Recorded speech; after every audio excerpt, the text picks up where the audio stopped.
Mathieu Lartaud va mieux. Depuis plusieurs semaines, le journaliste de sport de France 3 multiplie les messages positifs sur les réseaux sociaux quant à son état de santé.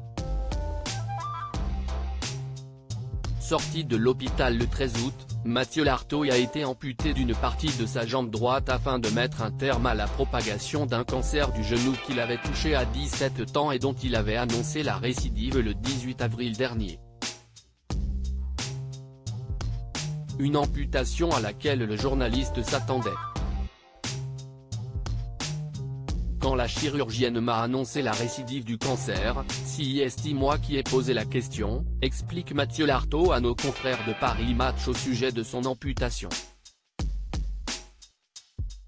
On y va, a alors rétorqué le journaliste à la médecin. Elle était surprise, mais c'était ça ou je mourais. Il n'y a pas le choix. Il faut accepter le fait que sa vie ne sera plus la même. Je ne suis pas du genre à me morfondre, ajoute Mathieu Lartaud dans cette même interview. C'est avec une impressionnante positivité que le journaliste aborde son amputation. Lara Fabian, Michel Siemès, Céline Dion. Les stars qui ont brisé le tabou de la maladie en 2022. Mathieu Lartaud, amputé, c'était inéluctable rappelant qu'il vivait depuis ses 17 ans avec une prothèse au genou. Mathieu Lartaud détaille les douleurs qu'elle lui causait et qui ont désormais disparu.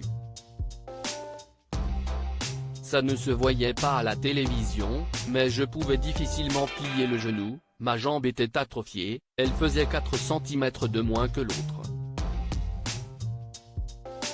Je compensais beaucoup, j'avais mal au dos, confie-t-il dans son interview à Paris Match.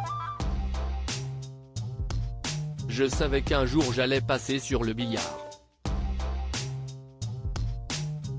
Ma prothèse avait une durée de vie limitée. La chirurgienne qui m'a opéré m'a dit que même s'il n'y avait pas eu de nouveau cancer, il aurait été impossible de changer la prothèse. J'aurais perdu ma jambe. C'était inéluctable. Un inéluctable que Mathieu Lartaud a accepté. Il se projette désormais dans l'avenir. Bientôt, je vais pouvoir skier, pédaler, tout ce qu'il m'était impossible de faire depuis 25 ans, se réjouit le journaliste qui devrait faire son retour sur l'antenne de France 3 en septembre prochain. Après la maladie, il doit y avoir la vie. Crédit photo, Guillaume Gatio Bestimage.